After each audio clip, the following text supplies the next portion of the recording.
వాస్తవానికి 6 నెలల పరిపాలన అనంతరం నారా లోకేష్ గారిని సీఎం చేయాలనేది ముఖ్యమంత్రి చంద్రబాబు నాయుడు గారి ప్లాన్. కానీ ఇదే 6 నెలల కాలంలో ఆంధ్రప్రదేశ్ డిప్యూటీ సీఎం పవన్ కళ్యాణ్ గారు ఒక పొలిటీషియన్గా ఎంతో ఎత్తుకు ఎదిగిపోయారు. ఏ స్థాయికి చేరుకున్నారంటే ఆయనే సీఎం అని ప్రజలు భ్రమించేంతగా ఎదిగిపోయారు. కేంద్రం నుండి లక్షలాది కోట్ల రూపాయల ఫండ్స్ను రాష్ట్రానికి తెప్పించడంలో కానీ, రోడ్లు వేయించడం, త్రాగునీటి వసతి కల్పించడం, పంచాయతీలకు జవసత్వాలనివ్వడం వంటి అభివృద్ధి కార్యక్రమాల్లో మాత్రమే కాదు, సనాతన ధర్మ ప్రాశస్త్యం గురించి ఎలుగెత్తి చాటి దేశవ్యాప్తంగా కోట్లాది మంది ప్రజల మన్ననలు గైకొన్నారు పవన్ కళ్యాణ్.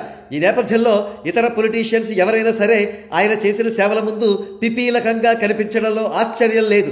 ఇందుకు నారా లోకేష్ గారు కూడా మినహాయింపు కాదు. సరిగ్గా ఈ ఫ్యాక్టర్ వల్లే చంద్రబాబు నాయుడు గారు లోకేష్ గారిని సీఎంగా అనౌన్స్ చేయలేకపోయారు. ఒకవేళ తెగించి లోకేష్ గారిని సీఎంగా అనౌన్స్ చేస్తే జరిగే పరిణామం ఆయనకు తెలుసు. జనసేన, బీజేపీ 2 పార్టీలు కూడా పొత్తు నుండి డ్రాప్ అవుతాయి. లోకేష్ గారు 4 సంవత్సరాలు సీఎంగా చేసినా తదనంతరం టీడీపీ అనే పార్టీ భారతదేశ పొలిటికల్ మ్యాప్ నుంచి పూర్తిగా మాయమవుతుంది.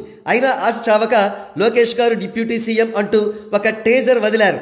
ఈ టేజర్ను పబ్లిక్లోకి తీసుకువెళ్లడానికి సంధానకర్తలుగా ఏబిఎన్ ఆర్కేని, మహాసేన రాజేష్ని, రఘురామ కృష్ణరాజు గారిని, పిఠాపురం వర్మ గారిని వాడుకున్నారు. కానీ లోకేష్ గారు డిప్యూటీ సీఎం అనే ప్రపోజల్కు వ్యతిరేకంగా ఉవ్వెత్తున ప్రజల్లోంచి లేచిన ఆందోళన టీడీపీని మాత్రమే కాదు, జనసేన లాయలిస్టులను కూడా ఆశ్చర్యానికి గురి చేసింది. జనసేన కార్యకర్తలు ఉద్యమించారంటే అది సర్వసాధారణం అని సరిపెట్టుకోవచ్చు. కానీ జనబాహుళ్యంలో ఏ ఇద్దరిని కదిపినా, న్యూట్రల్ ఓటర్స్ అనబడే వారిని కదిపినా టీడీపీ అగ్రనాయకత్వాన్ని దారుణంగా తిడుతున్నారు. స్మూత్గా అడ్మినిస్ట్రేషన్ చేసుకుంటూ పోతున్న లోకేష్ గారు కూడా అనవసరంగా తిట్లు తింటున్నారు. ఇవన్నీ ఒక ఎత్తైతే టీడీపీలో అసంతృప్తులుగా ఉన్న ఎమ్మెల్యేలు, ఇతర నాయకులు దొరికిందే ఛాన్స్ అని జనసేనలోకి జంప్ చేద్దామని చూసినట్లుగా కూడా గాసిప్స్ వచ్చాయి. అదే జరిగిన పక్షంలో కేంద్రం నుండి బీజేపీ చక్రం తిప్పి పవన్ కళ్యాణ్ గారిని సీఎం చేసే పరిస్థితి కూడా ఉంది. కాగా ఈ పెను ఉత్పాతాన్ని గ్రహించిన టీడీపీ అధిష్టానం లోకేష్ గారు డిప్యూటీ సీఎం అనే టాపిక్కు ఫుల్ స్టాప్ పెట్టమని పార్టీ క్యాడర్కు ఆదేశాలు ఇచ్చినట్లుగా తెలుస్తోంది. మొత్తంగా లోకేష్ గారు డిప్యూటీ సీఎం అంటూ టీడీపీ విసిరిన టీజర్ దారుణమైన డిజాస్టర్ అయింది. చివరగా చంద్రబాబు నాయుడు గారికి రాజకీయ విశ్లేషకులు ఇచ్చే సలహా ఏమిటంటే లోకేష్ గారిని సీఎంగా చూడాలనే ఆయన అందమైన కళ ఖచ్చితంగా నిజం అవుతుంది. కానీ ముందు పవన్ కళ్యాణ్ గారిని సీఎం చేయాలి.